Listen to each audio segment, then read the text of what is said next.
Students, welcome to कल्प education. आज के इस सेशन में हम बात करेंगे फार्माकोकाइनेटिक्स की प्रोसेस एब्जॉर्प्शन की। पहले बिफोर स्टार्टिंग दिस प्रेजेंटेशन हम एक जल्दी से क्विक रिवीजन ले लेते हैं कि लास्ट टर्म पे हमने कहाँ तक पढ़ाई की थी। लास्ट टर्म पे हमने फार्माकोकाइनेटिक्स के बारे में स्टडी किया था, जिसमें हमने ये देखा था फार्माकोकाइनेटिक्स की 4 प्रोसेस होती हैं। फर्स्ट वन एब्जॉर्प्शन, सेकेंड है डिस्ट्रीब्यूशन, मेटाबॉलिज्म एंड एक्सक्रीशन। तो एब्जॉर्प्शन के बारे में हम पढ़ रहे थे। एब्जॉर्प्शन में हमने यही देखा था कि एब्जॉर्प्शन क्या होता है। Absorption is a kind of process जिसमें रूट ऑफ एडमिनिस्ट्रेशन से सिस्टमिक सर्कुलेशन में जाने तक की प्रोसेस होती थी, और ये प्रोसेस कई पाथवेज को फॉलो करते हुए होती थी। जैसा कि लास्ट टाइम पे हमने देखा था, कैरियर मीडिएटेड थे, फैसिलिटेट डिफ्यूजन था, पैसिव डिफ्यूजन था, next one is a filtration. तो अब फिल्ट्रेशन के आगे की स्टडी हम आज करते हैं। फिल्ट्रेशन एक प्रोसेस होती है। फिल्ट्रेशन उन ड्रग्स का होता है जो कि नॉन लिपिड सॉल्युबल ड्रग होती हैं या एक्वस डिसॉल्विंग ड्रग होती हैं, और जिन ड्रग के मॉलिक्यूल साइज बहुत ही छोटे होते हैं। जो एक्वस पोर है, उस पोर से भी छोटे ड्रग्स मॉलिक्यूल जो होते हैं वो थ्रू एक्वस फिल्ट्रेशन के थ्रू फिल्ट्रेट होते हैं। फिल्ट्रेशन के लिए जो हमारी सेल मेम्ब्रेन का स्ट्रक्चर था, जरा एक बार याद कीजिएगा। सेल मेम्ब्रेन का जो भी स्ट्रक्चर था, वहां पर कुछ पोर्स होते थे। उन पोर्स के थ्रू हमारी ड्रग मॉलिक्यूल जो लेस साइज की होती है, स्मॉलर साइज की होती हैं, वो वहां से अपने हायर कंसंट्रेशन से लोअर कंसंट्रेशन की, मतलब सेल के बाहर से सेल के अंदर पेनिट्रेट होती थी और वो इस तरह से एब्जॉर्ब होती थी। तो ये प्रोसेस थी फिल्ट्रेशन की। इसमें हमें बस ये चीज याद रखनी है कि जो लिपिड इनसॉल्युबल ड्रग होती हैं, लिपिड इनसॉल्युबल जो ड्रग होती हैं, वही बायोलॉजिकल मेम्ब्रेन को क्रॉस करती हैं बाय फिल्ट्रेशन। तो ये छोटे छोटे पॉइंट्स हैं, इसको आप नोट डाउन भी कर सकते हैं कि हर एक प्रोसेस में कुछ ना कुछ कैरेक्टरिस्टिक फीचर जरूर है जो उस फिल्ट्रेशन, मतलब जो उस प्रोसेस को फॉलो करते हैं। तो next vascular transport. Vascular transport में हमारी 2 प्रोसेस आती हैं। फर्स्ट में ना exocytosis and second one is endocytosis. तो इस डायग्राम के हेल्प से समझेंगे। एक्सोसाइटोसिस का मतलब होता है, एक्सो का मतलब बाहर जाना। एक्सोसाइटोसिस मींस सेल के अंदर कोई भी मटेरियल है, उसको सेल के बाहर जाना है। तो ये कोई भी पार्टिकल्स है या प्रोटीन मॉलिक्यूल है या हार्मोन मॉलिक्यूल्स हैं, अगर उन्हें सेल के बाहर तक जाना है, डिफ्यूज होना है, तो वो वेसिकल्स के थ्रू धीरे धीरे सेल मेम्ब्रेन के ऊपर आएंगे, और सेल मेम्ब्रेन के ऊपर आते हुए एक बार में वो सेल लेयर्स को ओपन करेंगे, सेल मेम्ब्रेन में डिसॉल्व हो जाएंगे, और जो भी प्रोसेस, जो भी इसके अंदर कंटेंट है, वो सेल के बाहर चला जाएगा। उसी तरह दूसरा होता है एंडोसाइटोसिस। एंडोसाइटोसिस का मतलब होता है सेल के बाहर से कोई चीज सेल के अंदर आ रही है, मींस एंडोसाइटोसिस हो रही है, अंदर की तरफ आना एंडोसाइटोसिस, बाहर की तरफ जाना एक्सोसाइटोसिस। तो इसको हम एग्जिट से भी याद कर सकते हैं। एग्जिट इज लाइक एक्सो, और एंडो का मतलब होता है अंदर आना, एंट्री। तो एंट्री और exit. Exit is exocytosis, cell से बाहर जाना। एंडो मींस एंट्री, सेल के अंदर आना। सेल के अंदर आने के लिए क्या होते हैं, जो भी मॉलिक्यूल्स यहाँ पे ट्रेवल करते हैं हमारी ब्लड कैपिलरीज में, वो धीरे से सेल मेम्ब्रेन के ऊपर अटैच हो जाते हैं, और सेल मेम्ब्रेन से अटैच होते ही सेल के ऊपर एक प्रेशर जनरेट होता है। वो प्रेशर सेल वॉल को अंदर की तरफ प्रेस करते हैं, और वो जैसे ही अंदर की तरफ प्रेस होती है, तो जो भी मॉलिक्यूल्स इसमें होते हैं वो एक वेसिकल बना लेती हैं, और धीरे से फिर सेल से डीअटैच हो जाती हैं और सेल के अंदर आगे स्टोर हो जाती हैं। तो कोई भी चीज अगर स्टोरेज के फॉर्म में हमें स्टोर करनी होती है, लाइक ग्लूकोज मॉलिक्यूल, तो वो इस तरह से स्टोर होता है। कोई भी चीज को अगर रिलीज करना है, लाइक हार्मोन्स जो भी बॉडी से रिलीज होते हैं, न्यूरोट्रांसमीटर्स, तो वो इस तरह की प्रोसेस को फॉलो करके सेल के बाहर और सेल के अंदर इजिली आ सकते हैं। तो next endocytosis is a process which the large endocytosis एक प्रोसेस होती है जिसमें लार्ज मॉलिक्यूल सेल मेम्ब्रेन के थ्रू इंगल्फ हो जाते हैं, और ये जो मॉलिक्यूल्स होते हैं बेसिकली इनका मॉलिक्यूलर वेट बहुत हाई होता है, या फिर इनकी लिपिड सॉल्युबिलिटी बहुत कम होती है, वाटर सॉल्युबिलिटी बहुत कम होती है। तो ऐसी ड्रग्स जिनकी लिपिड सॉल्युबिलिटी कम है, वाटर सॉल्युबिलिटी कम है, और जो एक्वस मेम्ब्रेन के थ्रू भी पेनिट्रेट नहीं हो पाते हैं, वो एंडोसाइटोसिस के थ्रू सेल में फिल्ट्रेट होते हैं। जिसमें एंडोसाइटोसिस में भी 2 पार्ट होते हैं। First one is a phagocytosis and then is a pinocytosis. Pinocytosis हम ऐसे याद कर सकते हैं, ड्रिंकिंग ऑफ सेल मतलब पीना, ड्रिंक करना इन द सेंस पीना। किसी भी चीज को अगर हम इनटेक कर रहे हैं, लिक्विड फॉर्म में इनटेक कर रहे हैं, तो उसको ड्रिंकिंग ऑफ सेल बोलेंगे, जो कि फैगोसाइटोसिस है इन टर्म ऑफ एंडोसाइटोसिस के लिए। फैगो मीन्स होती है ईटिंग, ईटिंग ऑफ सेल। अगर सेल किसी भी सॉलिड मटेरियल को इंगल्फ कर रही है तो उसको फैगोसाइटोसिस बोलेंगे। अगर कोई लिक्विड फॉर्म में सब्सटेंस है उसको इंगल्फ कर रही है तो उसको पिनोसाइटोसिस बोलते हैं। Then next bioavailability. अब जो भी प्रोसेस थी एब्जॉर्प्शन की वो कंप्लीट हो चुकी है, तो एब्जॉर्प्शन के बाद एक एब्जॉर्प्शन से बहुत ही कोरिलेट होता है एक टर्म बायो अवेलेबिलिटी। अब ये क्या होती है? बायो अवेलेबिलिटी एक टर्म है जिसका मतलब होता है rate and extent of absorption. अब जब ड्रग हमारी ब्लड कैपिलरीज में आ चुकी है तो उसकी बायो अवेलेबिलिटी कितनी है ये भी जानना बहुत ही जरूरी होता है। जरूरी नहीं कि जितनी भी ड्रग अगर हम इनटेक कर रहे हैं या कोई भी मेडिसिन किसी पेशेंट को दी जा रही है तो वो पूरी की पूरी एब्जॉर्ब ही हो जाए। कुछ पार्ट उसका ऐसा होता है जो कि मेटाबोलाइट हो जाता है या फिर किसी और प्रोसेस के थ्रू एब्जॉर्ब नहीं हो पाता है या ड्यू टू फूड और एनी अदर चीजों के थ्रू डिस्टर्ब हो जाता है। तो बायो अवेलेबिलिटी एक बहुत ही इंपॉर्टेंट फैक्टर होता है।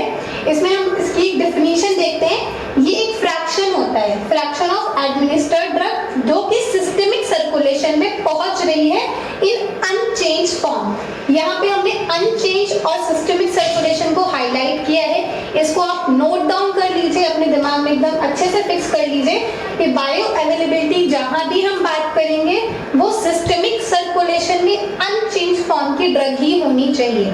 सपोज अगर कोई भी मेडिसिन हम इनटेक कर रहे हैं ओरली या पैरेंटरली, अगर पैरेंटरली ले रहे हैं तो उसकी बायो अवेलेबिलिटी 100% होगी in case of IV intravenous, क्योंकि उसमें कोई भी एब्जॉर्प्शन हो ही नहीं रहा है, वो ड्रग ऑलरेडी हमारे ब्लड सर्कुलेशन में ही जा रही है। बट अगर हम ओरली कोई ड्रग दे रहे हैं या टॉपिकल कोई ड्रग दे रहे हैं तो उसको सबसे पहले क्या होता है, जहां से भी साइट ऑफ एडमिनिस्ट्रेशन है धीरे धीरे वो वहां से एब्जॉर्ब होगी, रिलीज होगी, और रिलीज होते होते थोड़े टाइम के बाद वो हमारे सिस्टमिक सर्कुलेशन में पहुंचेगी।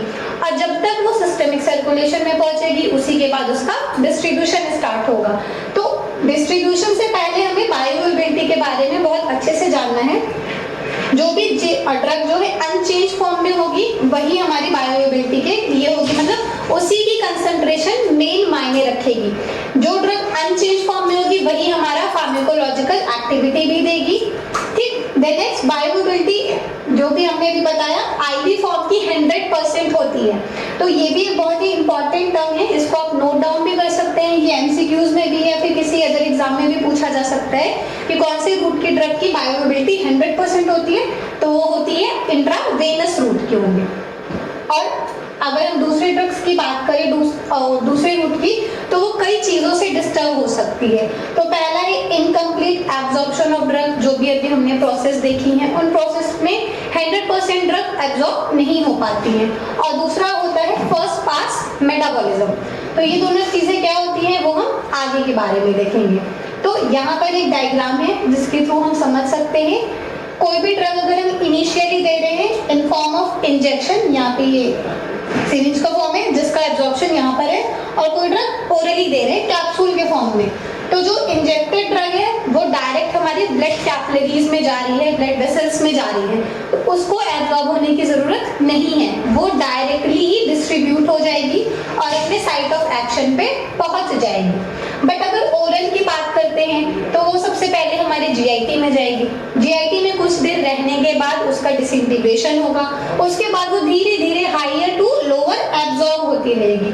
तो इसकी जो एब्जॉर्बेंस है, एरिया अंडर कर्व है, जो कंसंट्रेशन इसकी है वो as compare to injection form कम होती है।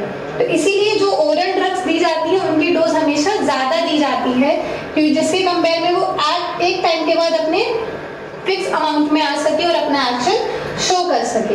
तो ये ओवरऑल बायो अवेलेबिलिटी थी। इसका एक फॉर्मूला होता है area under curve by oral route divided by injected form and multiply by 100। यहाँ पर हम इंजेक्टेड इसलिए ले रहे हैं क्योंकि इसकी बायो अवेलेबिलिटी 100% होती है, ये यूनिवर्सल है। Then next factor affecting drug absorption. जैसा कि अभी हमने बात की कि एब्जॉर्प्शन हर ड्रग का 100% नहीं हो पाता है।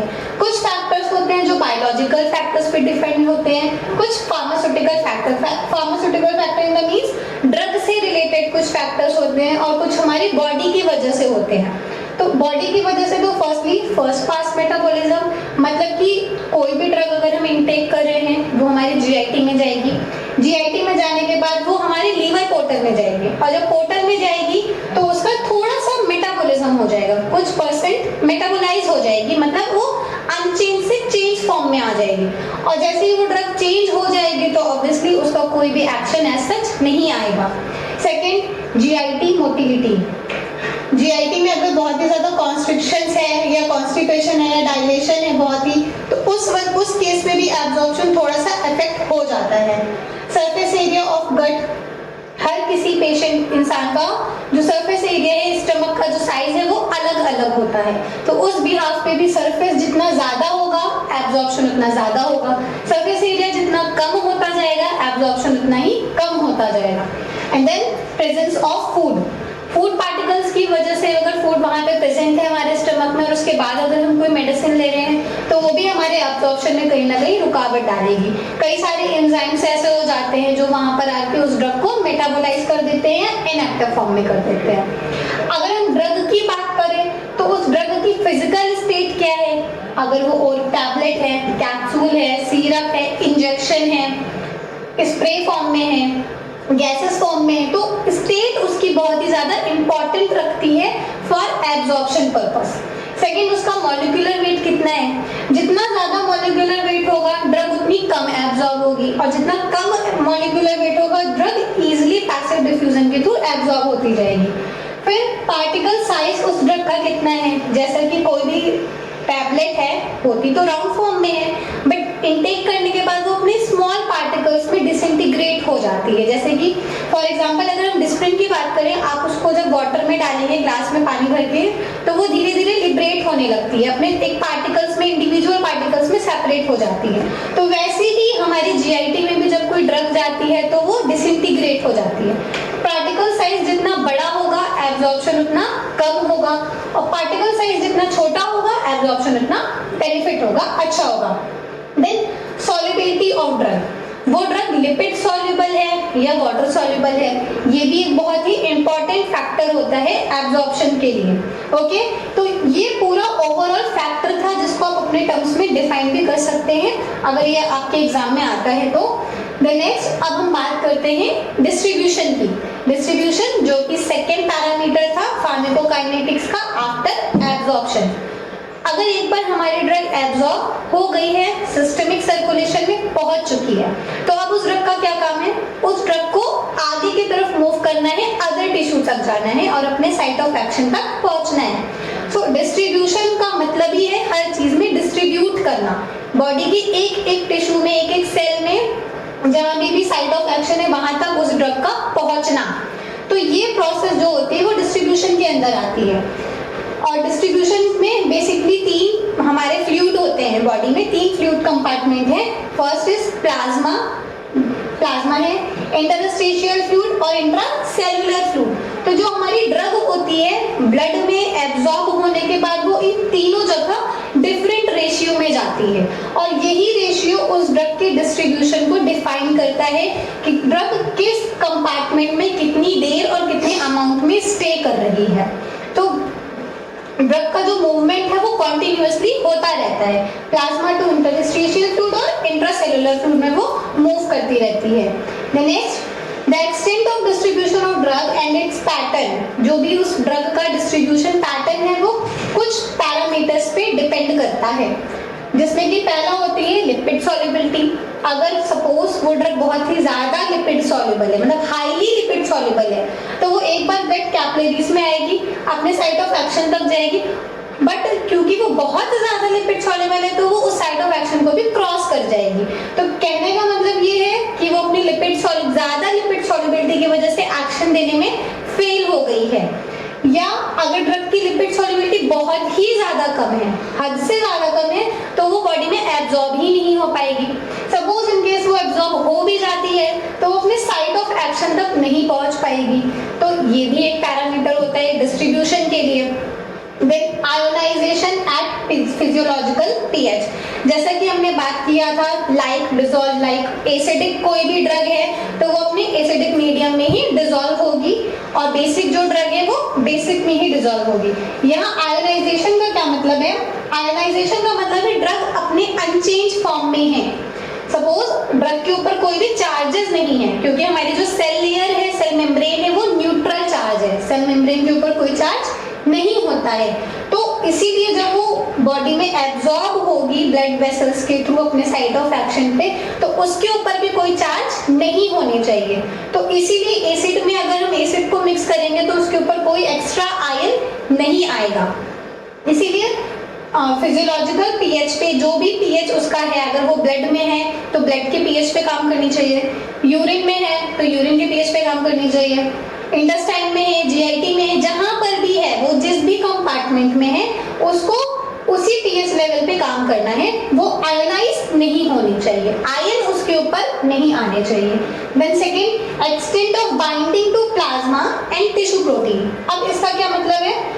बेसिकली कोई भी डिस्ट्रीब्यूशन अगर हो रहा है तो वो फ्री फॉर्म में ही होता है। ड्रग जब अपने फ्री मॉलिक्यूल में होती है तभी वो फ्रीली हर जगह ट्रेवल करती है। बट अगर उसके ऊपर कोई बाइंडिंग प्रोटीन आ जाए, ड्रग को किसी ने पकड़ लिया है, कैप्चर हो गई है किसी के भी थ्रू, आइदर भी एसिडिक और बेसिक प्रोटीन्स, तो उसका जो डिस्ट्रीब्यूशन है वो कम हो जाएगा, फ्रीली मूव नहीं कर पाएगी। Then presence of tissue specific transporter. Suppose वहां पे कोई ट्रांसपोर्टर ही नहीं है कि उस ड्रग को अपने साइट ऑफ एक्शन तक पहुंचा सके, तो वहां पे भी उसका डिस्ट्रीब्यूशन कम हो जाएगा। And blood flow, blood flow की कैपेबिलिटी कितनी है, किस स्पीड से ब्लड में फ्लो हो रहा है। जैसे भी फ्लो किसी का ज्यादा होगा तभी वो पार्टिकल्स इजीली मूव कर पाएंगे। तो ये सारी चीजें पैटर्न थी जो डिस्ट्रीब्यूशन पे डिपेंड होती हैं। देन नेक्स्ट, यहाँ पर अगर हम एक एग्जांपल से समझें, कोई भी डोज है वो यहाँ से एब्जॉर्ब हो चुकी है, एब्जॉर्ब होने के बाद वो धीरे धीरे हमारे ब्लड में भी आ चुकी है। अब यहाँ पे ड्रग की जो कंसंट्रेशन है वो एकदम हाई है, हाई कंसंट्रेशन है, मतलब मैक्सिमम अमाउंट ऑफ ड्रग हमारे ब्लड वेसल्स में आ चुका है। तो अब ये धीरे धीरे हर एक ऑर्गन में धीरे धीरे डिस्ट्रीब्यूट होती रहेगी।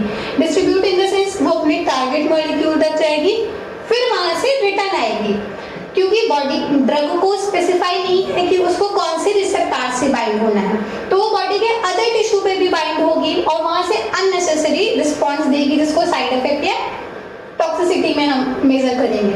देन कुछ ड्रग्स ऐसी होंगी जो अपने प्लाज्मा प्रोटीन से या एडिपोज टिश्यू में या मेम्ब्रेन, सेल मेम्ब्रेन या फैट मॉलिक्यूल्स के थ्रू कैप्चर कर ली जाएंगी और वो वहीं स्टोर हो जाएंगी। तो वो स्टोरेज फॉर्म की जो ड्रग है ये भी हमारे लिए काम की नहीं है, क्योंकि ये भी एक्शन नहीं देंगी, इनका एक्शन कोई मायने नहीं रखता। ओवरऑल टारगेट तक कितनी ड्रग पहुंच रही है डिस्ट्रीब्यूशन के थ्रू, वो फैक्टर रिस्पॉन्सिबल होता है, वो मेन चीज है।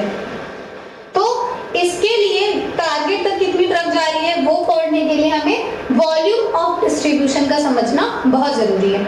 वॉल्यूम ऑफ डिस्ट्रीब्यूशन एक तरह का अज्यूमिंग है कोई, कि मान लीजिए बॉडी को अभी हमने 3 कंपार्टमेंट्स में डिवाइड किया, plasma, intracellular fluid, extracellular fluid, interstitial fluid. But अगर हम वॉल्यूम ऑफ डिस्ट्रीब्यूशन की बात करते हैं तो हम पूरी बॉडी को एक कंपार्टमेंट मानेंगे, पूरी बॉडी को एक कंपार्टमेंट मानेंगे कि बस ब्लड वेसल्स ही है और ब्लड वेसल्स में ही ड्रग हमारी मूव कर रही है।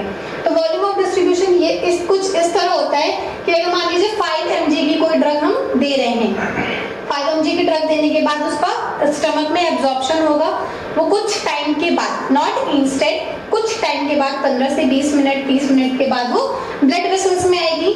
तो आधे घंटे या कुछ इंटरवल के बाद हम ब्लड सैंपल कलेक्ट करेंगे। सैंपल कलेक्ट करने के बाद हम ये देखेंगे कि उस ब्लड सैंपल में हमारे ड्रग कितने अमाउंट में है।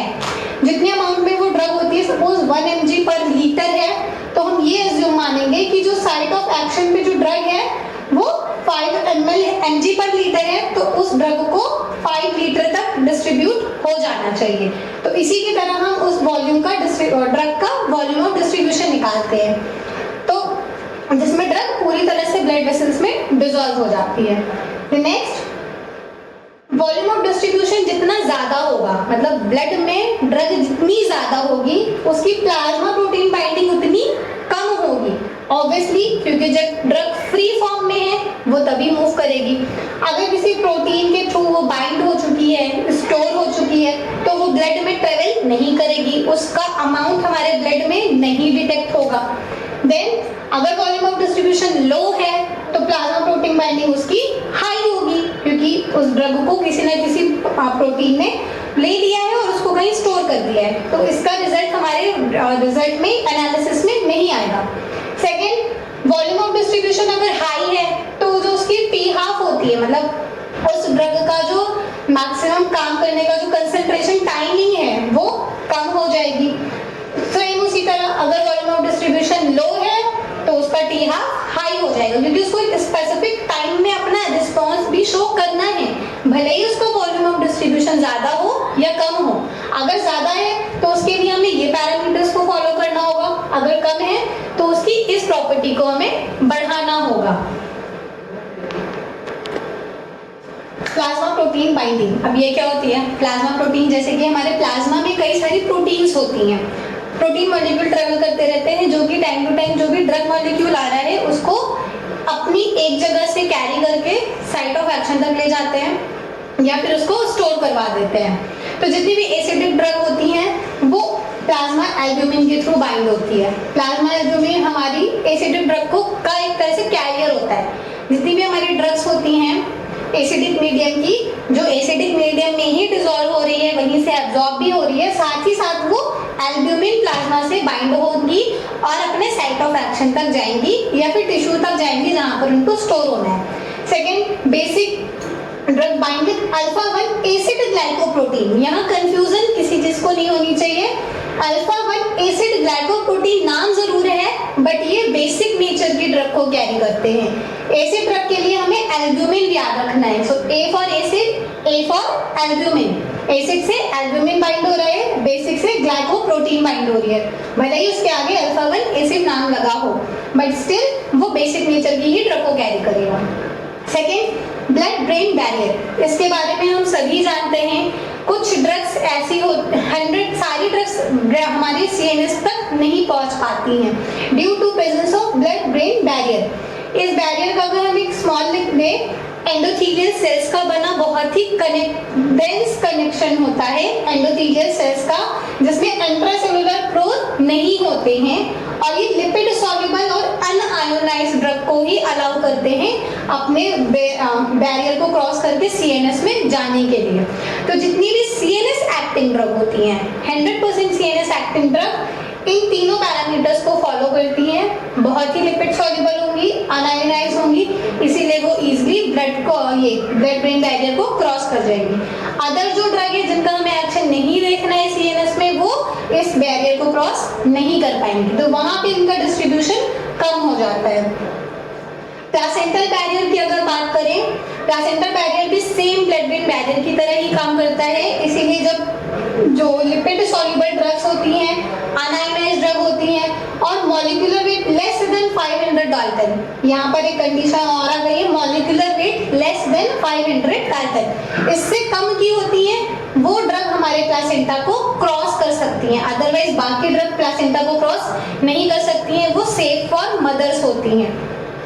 Last, tissue storage. अब जैसे अभी तक हम बात कर रहे थे साइट ऑफ एक्शन और स्टोरेज के फॉर्म में, तो या तो ड्रग अपने साइट ऑफ एक्शन पे जाएगी, एक्शन शो करेगी, मेटाबोलाइज हो जाएगी, दूसरी तरफ वो टिश्यू में स्टोर हो जाएगी। तो ड्रग जो एक्यूमुलेट हो जाती है स्पेसिफिक ऑर्गन्स में, वो किसी न किसी एक्टिव ट्रांसपोर्ट के थ्रू जाती हैं और स्पेसिफिक टिश्यू से बाइंड हो जाती हैं, और वो जितनी देर बाइंड रहती हैं उनका कोई एक्शन नहीं आता, फार्माकोलॉजिकल एक्शन उनका 0 होता है। तो वो अनइक्वली डिस्ट्रीब्यूट होती है, जरूरी नहीं है कि कहीं भी वो डिस्ट्रीब्यूट हो सकती है। बेसिकली एडिपोज टिश्यू में ड्रग ज्यादातर स्टोर होती हैं और इनका वॉल्यूम ऑफ डिस्ट्रीब्यूशन भी बहुत लॉन्ग होता है और ड्यूरेशन ऑफ एक्शन भी ज्यादा होता है। तो इसी के साथ हमारा ये टॉपिक यही खत्म होता है। So thanks for watching. अगर आपको कोई भी डाउट है तो आप ये चीजें कमेंट बॉक्स में कर सकते हैं और हमें डायरेक्ट कांटेक्ट करने के लिए हमारी डिटेल्स डिस्क्रिप्शन बॉक्स में दी हुई है। Do like, share and subscribe. Thank you.